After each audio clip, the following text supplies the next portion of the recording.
روز جمعہ ہے، امام زمان علیہ السلام کا دن ہے، اور کہتے ہیں کہ ظہور کے دنوں میں سے ایک دن جو سب سے زیادہ شہرت ہے ہماری احادیث میں وہ روز جمعہ ہے۔ البتہ ہفتے والے دن کے بارے میں بھی روایات ہیں، اور بعض ہمارے علماء جو ہیں وہ دونوں دنوں کو ظہور کا دن کہتے ہیں، جمعے کا دن بھی اور ہفتے کا دن۔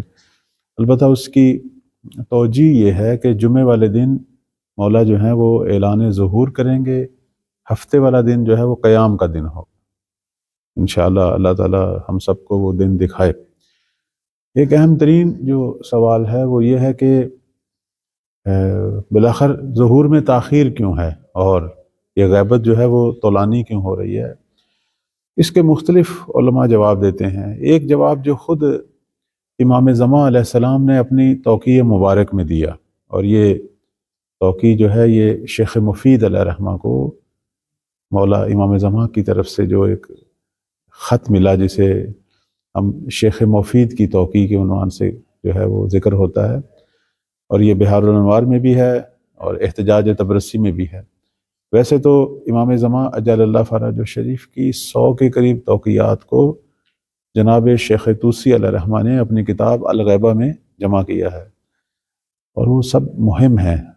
ایک اہم ترین نقطہ جو ہے وہ یہ ہے کہ ہم اپنے زمانے کے امام کے فرامین سے جو ہے وہ آگاہ نہیں ہیں، تو ضروری ہے کہ حد اقل جو مولا کی امت ہیں انہیں اپنے وقت کے امام کی توقیعات، ان کے جو خطوط ہیں ان سے تو آگاہ ہونا چاہیے۔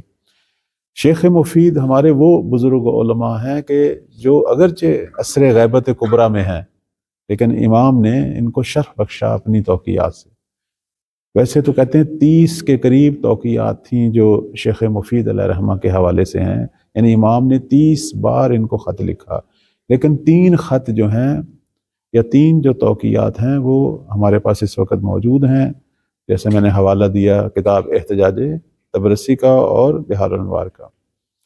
اب یہ جو توقیع ہے اس کے اندر مولا فرماتے ہیں، ایک ہے تو طولانی ہے لیکن میں اس کا ایک چھوٹا سا جملہ آپ کی خدمت میں پیش کروں گا۔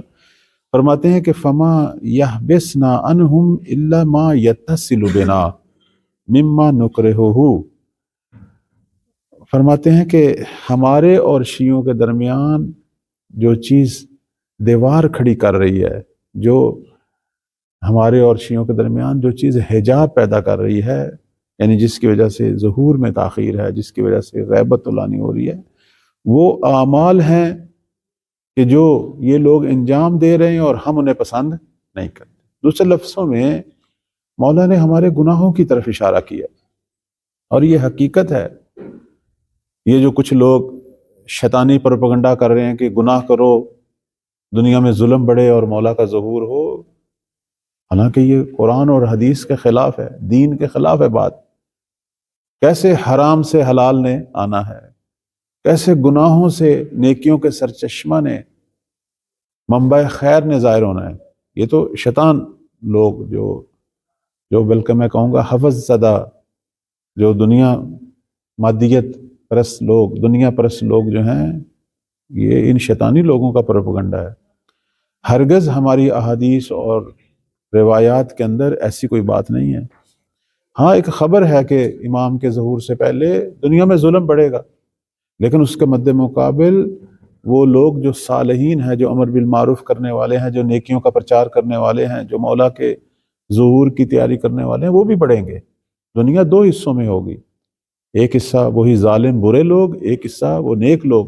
البتہ نیک لوگ کم ہوں گے، لیکن اتنی تعداد میں ہوں گے کہ مولا کے ظہور کا باعث بنیں گے، اور جب مولا ظہور کریں گے یہی لوگ ان کے ناصر بنیں گے، یہی لوگ ان کے لشکر میں آئیں گے۔ مولا ان کا انتظار کر رہے ہیں، یعنی ہمارا نیک ہونا، ہمارا تیار ہونا، ہمارا جو ہے وہ اپنے آپ کو مولا کی منشا کے مطابق اپنی رفتار، اپنی گفتار، کردار کو اس مطابق ڈھالنا، یہ ظہور کا باعث ہے، نہ کہ گناہ۔ گناہ جو ہے وہ مولا فرما رہے ہیں دوری کا باعث ہیں۔ اس لیے آپ دیکھیں کہ خواجہ نصیر الدین طوسی جو ہمارے بہت بڑے عالم ہیں علم کلام کے، انہوں نے واضح کیا جب انہوں نے مہدویت پر گفتگو کی، انہوں نے فرمایا کہ یہ جو مولا کا ظہور نہیں ہو رہا اور یہ جو غیبت ہے، اس کی وجہ ہم خود ہیں۔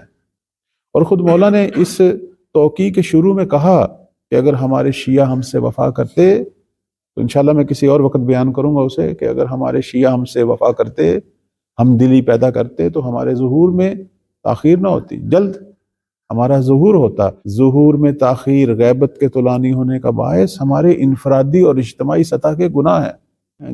گناہ ہوتے ہیں جو کار خیر کو روکتے ہیں، گناہ ہیں جو خیر کے مد مقابل حجاب بنتے ہیں۔ اب آپ دیکھیں شب جمعہ آپ لوگوں نے جو ہے وہ یقیناً دعائے کمیل جو ہے اس کی تلاوت کی۔ اس کے شروع میں، دعائے کمیل کے شروع میں امیر المومنین صلوات اللہ علیہ کچھ خاص گناہوں کا ذکر کرتے ہیں کہ ان میں سے بعض گناہ ایسے بھی ہیں کہ جو حتی دعاؤں کو قبولیت سے روک دیتے ہیں۔ وہ یہ جو مشہور جملہ ہے دعائے کمیل کا کہ اللہم اغفر لی الذنوب التی تحت کل اسم، یہاں سے شروع ہوتا ہے کہ پروردگار میرے وہ گناہ معاف فرما کہ جو حرمت کے پردے کو چاک کر رہے ہیں، یعنی اللہ نے جن چیزوں کو حرام قرار دیا ہے، اور وہ حرام چیزیں گویا ہمارا احترام ہے اللہ کی بارگاہ میں، ایک حرمت ہے خدا اور اس کے عبد کے درمیان، لیکن یہ گناہ باعث بنتے ہیں کہ وہ حرمت کا پردہ رہتا ہی نہیں، انسان حلال و حرام کی پرواہ نہیں کرتا۔ یہ کون سے گناہ ہیں؟ اس کے بارے میں ہمارے علماء کہتے ہیں یہ وہ گناہ ہیں کہ جن سے آگے مزید گناہ نکلتے ہیں، جیسے شراب خوری ہے، شراب خوار جو ہے پھر اسے حلال حرام کی پرواہ، پھر وہ کوئی اور گناہ کرے گا، جیسے قمار بازی ہے، جوا کھیلنا، یہ ایسے گناہ ہیں جن سے انسان پھر مزید گناہ کرے گا۔ حتیٰ اپنے عزیزوں کے، دوستوں کے، مومنین کے عیوب کو کھلے عام ذکر کرنا، ٹھیک ہے، بری صحبتوں میں پڑنا، تو یہ وہ گناہ ہیں۔ اسی طرح آپ دیکھیں اس کے بعد والا جو جملہ ہے، فرماتے ہیں کہ اللہم اغفر لی الذنوب التی تنزل النقم، پروردگارا میرے وہ گناہ معاف فرما جو نقم یعنی عذاب کے نازل ہونے کا باعث ہے۔ کچھ گناہ ایسے ہوتے ہیں کہ جن کی وجہ سے اللہ فوری عذاب کرتا ہے، جیسے گزشتہ امتوں کو بھی اللہ نے اسی دنیا میں عذاب کیا۔ یہ تو امت محمدیہ پر ایک خاص لطف ہے پروردگار کا کہ ہمارے گناہ جو ہیں باعث عذاب ہوتے ہیں، لیکن وہی ہمارے پیغمبر کی شفاعت اور بالخصوص کہتے ہیں زمانے کی حجت کا حضور کائنات میں واسطہ بنتا ہے کہ پروردگار جو ہے وہ عذاب کو روک دیتا ہے۔ اسی طرح اللہم اغفر لی الذنوب التی تغیر نعم، پروردگارہ وہ گناہ معاف فرما جو نعمتوں کو بدل دیتے ہیں۔ بہت ساری نعمتیں ملی ہوتی ہیں، ایک دم ہاتھوں سے چلی جاتی ہیں، انسان جو ہے وہ دنیا کے اندر مختلف آزمائشوں مصیبتوں کا شکار ہو جاتا ہے، جیسے پیسے کا ایک دم چلے جانا، اچھی مواقع تھے ہاتھوں سے نکل جانا، جیسے آپ دیکھیں بعض لوگوں کی اولاد ہوتی ہے لیکن یا دنیا سے چلی جاتی ہے، پھر وہ اولاد ہی نہیں رہتی۔ بہت ساری نعمتیں ہیں کہ جو تبدیل ہو جاتی ہیں، حتی نعمت سے مصیبت میں بدل جاتی ہے۔ اور اس کے بعد جو جملہ تھا اللہم اغفر لی الذنوب التی تحبس الدعاء، پروردگارہ میرے وہ گناہ معاف فرما کہ جو دعاؤں کو روکے ہوئے ہیں، یعنی دعا جو ہے وہ جا ہی نہیں رہی عرش تک، گناہ باعث ہیں، یعنی ایسے گناہ ہوتے ہیں انسان کے جس کے اندر اہم ترین چیزیں یہ حرام خواری، جو حلال رزق نہیں کماتے، حرام کے پیچھے جاتے ہیں، اور پھر قطع رحمی، اور پھر اپنے ارد گرد مومنین دیکھتے ہیں ان کے مال میں ان کا حصہ ہے، زکوٰۃ خمس نہیں دیتے۔ یہ چیزیں باعث بنتی ہیں کہ انسان جو ہے وہ حتیٰ اس کے اعمال جو ہیں اعمال خیر وہ وہی رہتے ہیں، وہ خدا تک یا مرحلہ قبولیت تک حتیٰ دعا بھی نہیں پہنچتی۔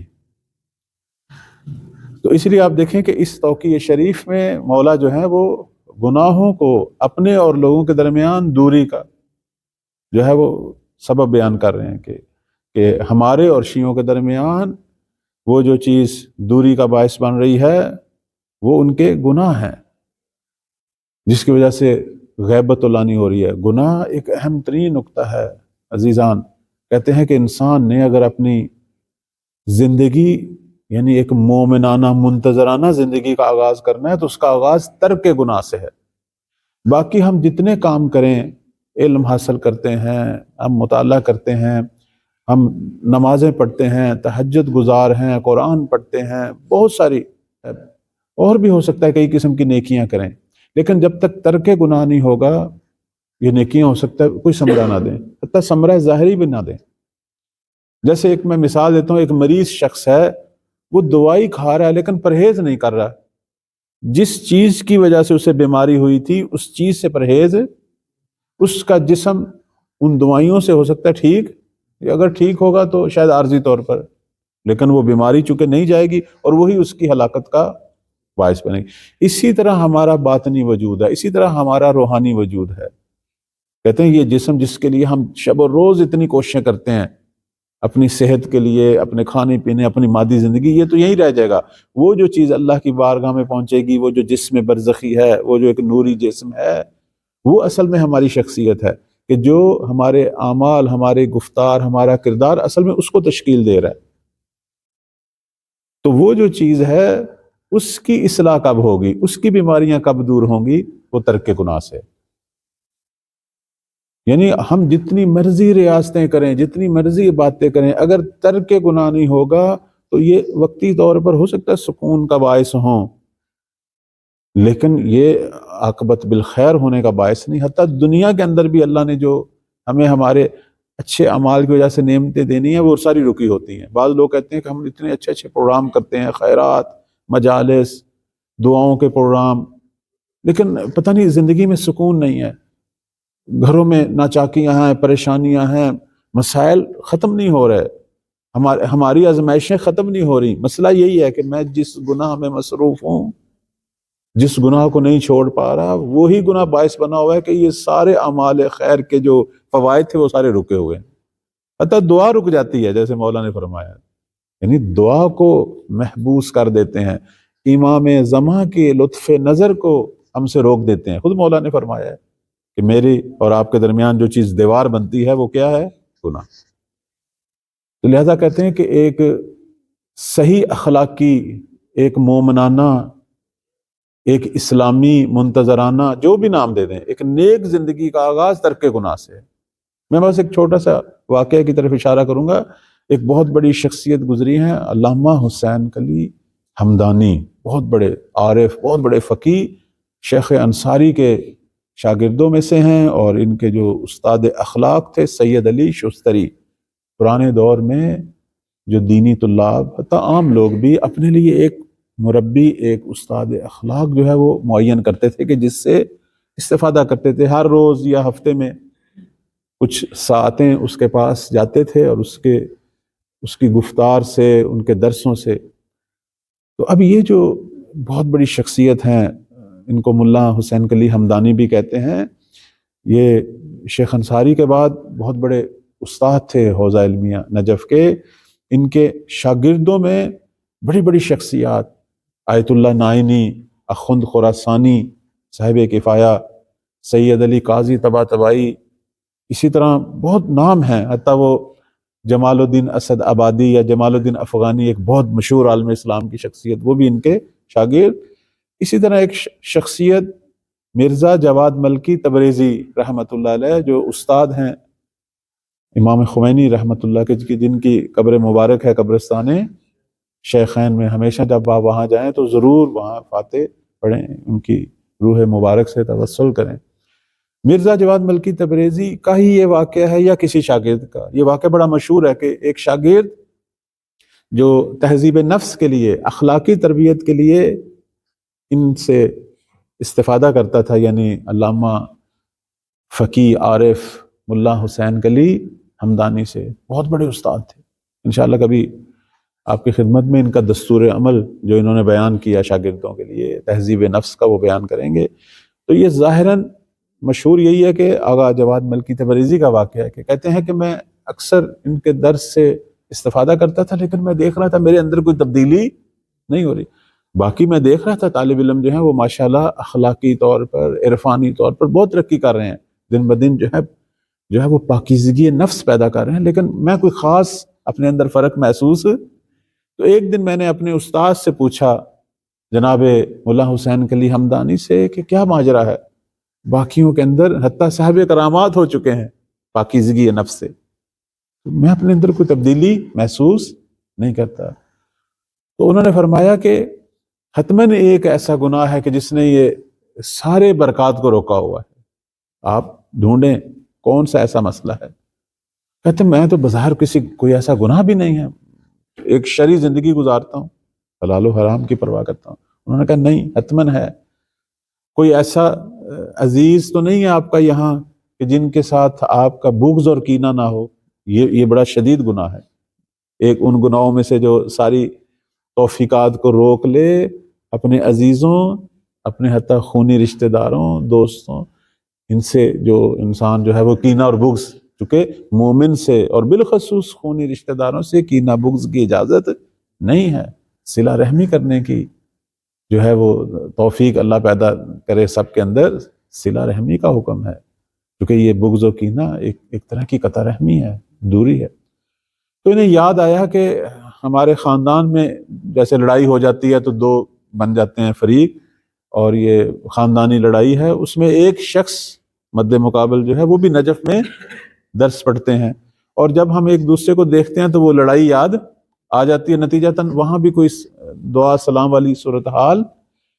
انہوں نے کہا یہی ہے نکتہ, استاد بزرگوار جو تھے ان کے, انہوں نے کہا یہی نکتہ ہے, آپ اس کو ٹھیک کریں. انہوں نے کہا کیسے میں ٹھیک کروں؟ پھر خود ہی سوچا, ایک کسی محفل تھی, جیسے یہ دعا ہے اسی طرح ایک مجلس تھی, ایک محفل تھی, وہاں انہوں نے دیکھا وہ بھی آئے ہوئے ہیں, تو یہ دروازے پہ کھڑے ہو گئے. جیسے ہی وہ محفل ختم ہوئی, وہ باہر نکلنے لگے, تو انہوں نے ان کی جوتی پکڑ کے ان کے پاؤں کے آگے, تاکہ اپنے اندر وہ جو ایک تکبر, وہ انا, انسان میں انا ہی ہوتا ہے, تکبر کی ایک چھوٹی سی مثال خود انا ہے, اس کو ختم کرنے کے لیے ان کے آگے جوتی رکھی تاکہ میرے اندر سے وہ چیز ختم ہو. تو انہوں نے بھی آگے بڑھ کے روکا کہ یہ آپ کیا کر رہے ہیں, گلے لگایا, آپس میں ملے. اس کے بعد سلام, دعا, احوال پرسی, جو کہ ایک حد عقل تقاضا ہے رشتہ داروں میں. جتنی مرضی لڑائی ہو, مسائل ہوں, ایک جو اسلامی حقوق ہیں وہ ادا ہونے چاہیے. ٹھیک ہے اس نے آپ کے حق میں ظلم کیا, یا تو اپنا حق لیں اس سے, یا اسے اللہ پہ چھوڑ دیں, لیکن ہمیں حق نہیں ہے کہ ہم کینہ دل میں پالیں. کینہ صرف دشمن خدا کا پالنا چاہیے, دشمن اسلام کا, دشمن ایمان کا, منافقین کا, مشرکین کا. اہل اسلام, اہل ایمان اور اپنے عزیزوں کا نہیں, کینے کی اجازت نہیں ہے. تو اب یہ جو شروع ہوا, اب اس کا نتیجہ حتی خاندانوں پر بھی پڑا. پیچھے سے خاندانوں کے اندر بھی سلو ہوگی, جب انہوں نے دیکھا ہمارے بچے آپس میں وہاں اچھے انداز سے مل رہے ہیں, تو پیچھے بھی وہ چیزیں ٹھیک ہوگی.